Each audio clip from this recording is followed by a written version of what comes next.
All right, rock and roll. Welcome back to the Scorched Earth podcast. This is going to be part two. We have some technical issues, and because I'm on the road, hey, I'm like the Rolling Stones, baby. I get on the road. I go. Okay? I travel with the family. We go to Las Vegas. Look at the curtains. Must be in a suite, huh? No, but it's at least not a hostel. It's a hotel, not a hostel. I never really understood the allure of the hostel. Those Europeans, man, we want to push them around, but they live in hostels. They travel in hostels, man. They got to be tough hombres. They really do. I never really thought about it until right now. It's just the spontaneous genius of what I am. But first of all, what I need you to do is use your genius to hit that like and subscribe button. Appreciate it. Leave some comments. We already talked in the previous episode about super producer Stacy and her addictions. But we're not going to keep going on that. I was here tonight in Las Vegas for the national championship game. And it is so funny. You literally see in the sports book 500 guys who look like Uncle Fester, right? They got shaved heads. They're more like egg form. I'm circle, okay? I'm not egg form yet, right? I'm working my way there, right? But like they're playing basketball and you got these kids who are just physical specimens on physical specimens, and you really can't even remember that, these are 18-year-old kids, 19-year-old kids, and they're 6'8", 230, 4% body fat. My eyelids have more fat than those people do, right? And the ball is moving. They're moving at hypersonic speed, and then you hear some guy who looks like that guy from Dune. The big fat guy who just cruised. Van Arken or Atreides or whatever his name. It wasn't Atreides, but some guy who looks like that and goes, "Oh my God, how come you can't catch that ball?" And I'm thinking to myself, man, the only thing you catch is the Taco Tuesday's feast over at Cabanera's, and I'm thinking, I don't want to say nothing. It's not, not like I'm this perfect specimen. Even if I was, I'm not going to deride somebody's body image.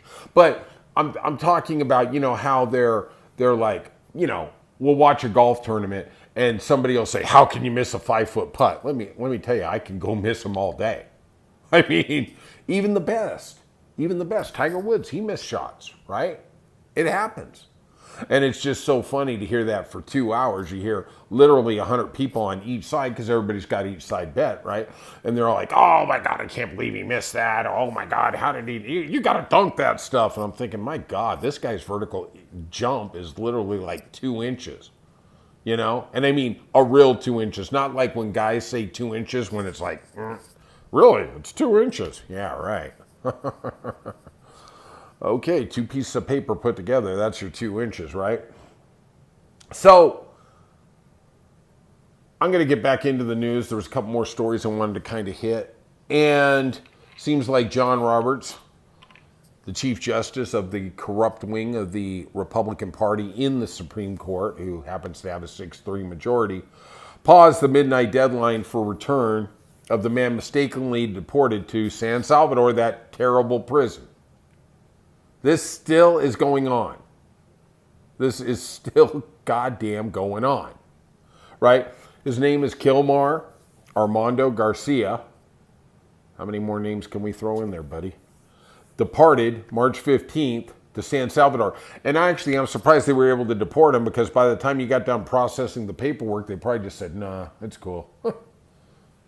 I don't want to do anymore. Let's just let him go. Let's find a Jose Cruz." So in the court filings, the Trump administration has, in every one of them, and there's been 5 of them so far, dealing with this specific issue from March 15th, the Trump administration has admitted that it was an administrative error. Okay? That it was wrong, we shouldn't have deported him, but we can't get him back. It's down there, sorry. We can't release him, we can't let him get him to an airport, can't get him home. Well, seems like maybe a little flaw in that plan.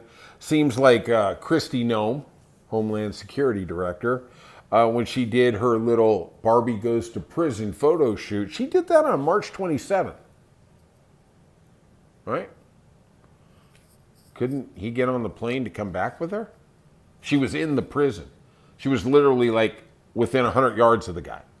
Couldn't she just pick him up, put him in the plane, and go back? I got to be honest. I got a feeling that Kilmar, at that point, was so bloody goddamn scared. He would have you could have put him in the baggage hold. You could have put him in a wheel well. He wouldn't have gave a fuck. You know what? You could be like Tom Cruise. Strap him to a wing. I don't think that guy would have cared. But, you know, that's Kristi Noem, where she's got the Rolex, the $80,000 Rolex. She's got to show off in prison, where these guys are only getting one meal a day. You know, at some point, you just wonder, do they understand the optics of it? I mean, do they just get off on being cruel? I mean, really? I don't know. I mean, at some point, is there any humanity there? Tell you, I have plenty of humanity until I'm driving to Vegas and I'm going 75 and I'm literally 5 feet from the guy's bumper in front of me and somebody's trying to get in. No humanity there, mofo. So it seems like we're also getting reports, especially from Politico, of multiple other flights that have went down there and taken, we don't know, people for deportation and dropped them in the San Salvador prison since March 15th. The weird thing is, how come they can't put the guy on the plane to come back? They've admitted it was an error. They've admitted in 5 court filings that it was an error. They made a mistake. Okay, I give you that. Let the guy come back. The guy didn't do nothing. I'm not even talking about the gay hairdresser from Miami who also got deported. He didn't do nothing. You know? And it's funny, I don't hear him talking anymore about that MS 13 stuff. You know, J.D. Vance went on, oh, he's definitely linked to MS 13. Yeah, right. No. I mean, he wore a backwards baseball cap in one of them. Like, wow. Son of a gun, right? All right. We're going to go to the final story of the night. Trump met with Netanyahu tonight, or today, excuse me. And he said he thinks the end of the war in Gaza is coming very close to an end. Same man who predicted that he would end the Ukrainian-Russian war within 24 hours of his inauguration. How is that working out? Trump said on Monday, he says, we're having a peace force like the U.S., they're controlling and owning the Gaza Strip would be a good thing. You know, let's finish the story and I'll get to it. And then suggest that the Palestinians from Gaza could be moved to other countries, especially the southern desert in Egypt, right? I don't understand how he campaigned on we want to get out of other countries, and now he's talking about an occupying military force in Gaza. I don't understand. And how does that compare to what's going on with Ukraine, right?